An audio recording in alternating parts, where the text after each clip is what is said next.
Shalom bien-aimés frères et sœurs, bonjour, que le Seigneur vous bénisse, bienvenue dans la présence de Dieu, bienvenue dans notre partage quotidien Living Word, à Dieu soit la gloire, lui qui prend soin de nous chaque jour.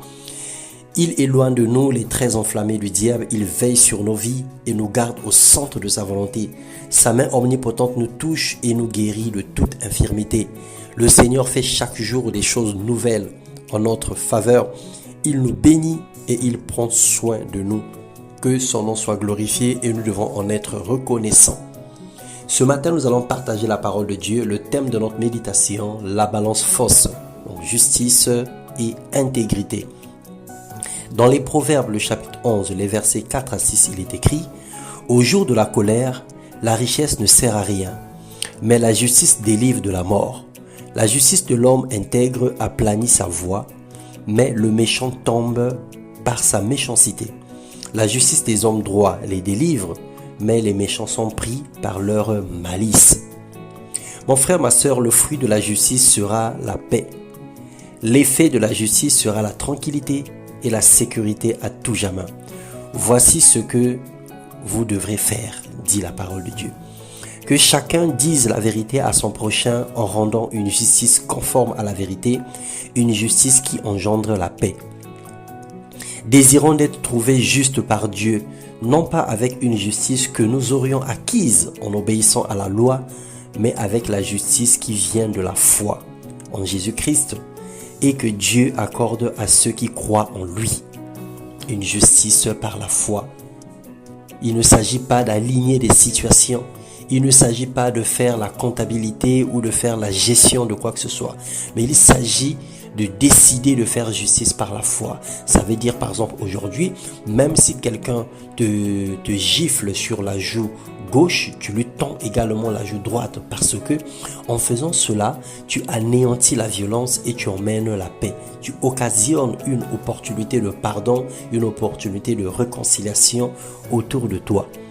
La Bible déclare dans 1 Roi 3, le verset 9, « Veuille donc donner à ton serviteur l'intelligence nécessaire pour administrer la justice pour ton peuple, afin qu'il sache discerner entre le bien et le mal. Sans cela, qui pourra administrer la justice pour ton peuple qui est si nombreux ?» Nous connaissons cette histoire du roi Salomon, qui se retrouvait devant une situation difficile. Deux femmes qui pleuraient un enfant, dont un était mort, et les deux se réclamaient du seul enfant vivant. Et il était question de trouver la solution par rapport à cette situation. Il était question de trancher par rapport à la situation. L'une des femmes disait qu'il fallait couper l'enfant en deux et qu'on n'en parlait plus. Et l'autre disait qu'il fallait laisser l'enfant la vie sauve parce qu'il ne pouvait pas accepter de voir un autre enfant mourir. Et dans la sagesse, le serviteur de Dieu, le roi, a pu prendre une décision capitale. Et c'est de ça qu'il s'agit. C'est de cette justice qu'il s'agit. Il ne s'agit pas de la justice humaine, mais de la justice divine.